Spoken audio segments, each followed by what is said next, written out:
Well-known author Chetan Bhagat is with us at the Business Today Best Bank Awards. He has a question for you, Gadkari ji. Go on, Chetan. Hello Gadkari ji, आपने कहा पैसे तो बहुत हैं, पर फिर भी इंडिया इतना बड़ा देश है, आप कैसे डिसाइड करते हैं कि कौन से इंफ्रास्ट्रक्चर प्रोजेक्ट्स को प्रायोरिटी मिलेगी? बॉम्बे वाले कहते हैं कि हमें चाहिए, हमारी कोस्टल रोड जल्दी तैयार करो, बैंगलोर वाले कहते हैं हमारा ट्रैफिक सॉल्व करो, इंटरसिटी हाईवे बनाने हैं। पहला सवाल मेरा ये था कि आप कैसे डिसाइड करते हो कि अब कौन सा चुने, यू नो। एंड सेकंड ये कि जो रोड पे तो बहुत काम हुआ है, एयरपोर्ट्स पे भी बहुत काम हुआ है, वाटरवेज पे हमने इतना नहीं किया है। इंडिया में हम काफी कुछ और कर सकते हैं अपने सी के राउट से या इवन रिवर्स पे, सम प्लेसेस फॉर ट्रांसपोर्टेशन। तो वो क्यों नहीं हो पाता है उस स्पीड पे वाटरवेज? और ये जो मेन इंफ्रास्ट्रक्चर प्रोजेक्ट्स है, आप कैसे चुनते हो कि हाँ भाई इस बार इनका ये करना है, वो करना है, कौन सा करना है? देखिए, पहली बात तो ऐसे कि मैं आपको बड़ा अच्छा एक्सपीरियंस बताऊंगा। मैं जब मुंबई में मंत्री था तो Mumbai Pune express highway, Worli Bandra sea link project, 55 flyovers बनाने थे और गवर्नमेंट में पैसे नहीं थे और मैं चाहता था कि गांव के रोड पहले बने। तो फिर हमने उस समय एक टेंडर निकाला था, धीरूभाई थे उस समय अंबानी, तो 3 में वो लोएस्ट है। फिर वो टेंडर देते समय मैंने कहा कि ये इनका कोड बहुत ज्यादा है, 3600 करोड़ है, आज के 40,000 करोड़।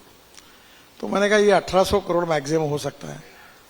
तो मैंने नहीं कहने के बाद काफी कंट्रोवर्सी हुई, तो वो भी नाराज हुए। पर बाद में हमने MSRDC करके एक संस्था तैयार की और मुझे कल याद है, मैं वो रामनाथ गोयनका जी का अवार्ड देने के लिए परसों दिल्ली में था। तो मुझे याद है उस समय धीरूभाई अंबानी के पास मैं गया था, तो उनको समझाने के लिए गया, मेरे ऊपर बहुत नाराज हुए। बोले तुम्हारे जैसे बहुत मंत्री आते और जाते, अच्छा हो रहा था काम, तुमने इसको ये कर दिया। मैंने बोला नहीं धीरूभाई मैं पक्का, तो नाराज ही थे। तो आखिर मैं सुनते सुनते मैंने उनको बोला धीरूभाई अगर मैं ये रोड बनाऊंगा और 2 साल में बना के दिखाऊंगा तो आप क्या करोगे, मुझे क्या करोगे? बोले आप क्या करोगे? मैंने बोला ये रोड अगर मैं नहीं बना पाऊंगा तो मैं मेरी मूछी काट दूंगा, आप क्या करोगे? तो हंसते हुए रहे। बाद में ये रोड का मैंने जब काम शुरू किया तो मैं पुणे गया था, तो मुझे एक इंडियन एक्सप्रेस के जिनके नाम से एक अवार्ड है, वो करदड़ी करके पत्रकार थे, तो उन्होंने मुझे पूछा कि आप ये रोड बनाने वाले हैं, अभी आपने टेंडर रिजेक्ट किया, आपके पास पैसे कितने हैं? तो मैं तो बड़ा फ्रैंक और क्लियर हूं, मैंने कहा 5 करोड़ रुपए। तो उन्होंने कहा कितने दिन में रोड का काम पूरा होगा? 2 साल में। कितना पैसा लगेगा? 1800 करोड़ रुपए। तो उन्होंने मुझे पूछा कि आप पॉलिटिशियन खुद को क्या समझते हो? मैंने बोला मैं कुछ नहीं समझता। बोले आप कुछ भी आओगे, कुछ भी बोलोगे और हमने आपको छापना चाहिए ऐसी आपकी अपेक्षा है क्या? आपके पास 5 करोड़ है और 2 करोड़ में 2 साल में हाईवे बनाओगे, तुम्हारे पास है क्या? तो मेरे मुंह से एक वाक्य निकल गया था। मैंने कहा था if there is a will there is a way, and if there is no will there is only survey, discussion, seminar, committee, sub committee and research. और ये कथा का एंड बहुत अच्छा हुआ कि हमने 2 साल में रोड बनाया। जो धीरूभाई 3600 करोड़ कर रहे थे वो 1650 करोड़ में बना। तो आप बोल रहे हैं आप धीरूभाई से बेटर बिजनेसमैन वो बन भी सकते हैं। बताता हूँ आपको क्या हुआ। और बाद में रोड तो अच्छा है, आप में से बहुत से लोग गए होंगे मुंबई पुणे एक्सप्रेस हाईवे पे। और बाद में वो रोड चल रहा था, एक बार धीरूभाई ने मुझे बताया, बुलाया और मुझे मेकर चैम्बर में मैं गया खाना खाने समय, उस समय चैनी करके इंडियन के, वो मुझे बोल रहे थे कि धीरूभाई को आपको मिलना है। अनिल और मुकेश भाई थे, हम चारों मिलकर खाना खाया साथ में। बोले नितिन मैं हार गया, तुम जीत गए। मैंने बोला क्यों? अरे बोले हेलीकॉप्टर से देखता हूं पूरा रोड अच्छा हो गया। तो बोले अब मैं क्या करूं? मतलब आप कुछ मुझे एक ही करिए, आशीर्वाद दीजिए। फिर उन्होंने मुझे कहा कि एक काम कर, मेरी माँ के नाम से ये मुंबई पूरे रोड पर एक अस्पताल बन रहा है और मेरी इच्छा है कि इसका उद्घाटन तुम्हारे हाथ से कर रहा है और मैं जरूर आऊंगा।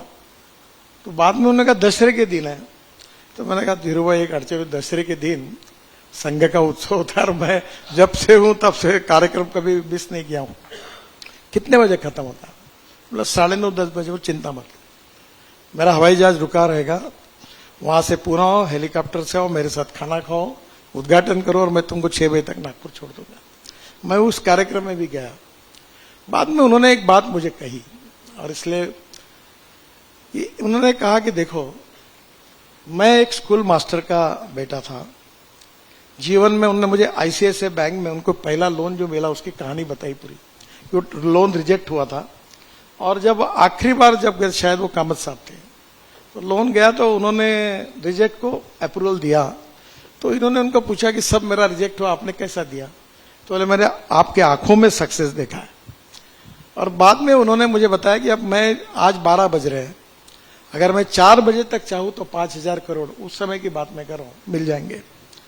तो अब मुझे खुश नहीं चाहिए, मैं खुश हूं, पर तुम्हारे जैसे 2, 4, 5 लोग देश में मिलेंगे तो देश का तकदीर बदल जाएगा। मेरा बहुत आशीर्वाद है तुम्हें। और बाद में जब क्लिंटन साहब आए थे बॉम्बे स्टॉक एक्सचेंज में, जब अमेरिकन प्रेसिडेंट के रूप में, तो मैं और नारायण राणे लीडर ऑपोजिशन थे, विलासराव देशमुख और भुजबल मुख्यमंत्री, हम 4 लोग सामने बैठे थे। जैसे कार्यक्रम खत्म हुआ वैसा उन्होंने नितिन आवाज दिया मुझे, तो मैं तुरंत, सिक्योरिटी थी वो सब, तो मैं थोड़ा सोच रहा था। अंदर जाके उन्होंने मुझे रूम में लेके गए, और क्लिंटन को उन्होंने अंग्रेजी में बताया, हमारा लड़का है, ये सब फ्लाईओवर इसने बनाया, और इतनी तारीफ की। और बाद में उन्होंने एक घटना मेरे सामने हुई, वो जिंदगी भर बहुत अच्छी थी।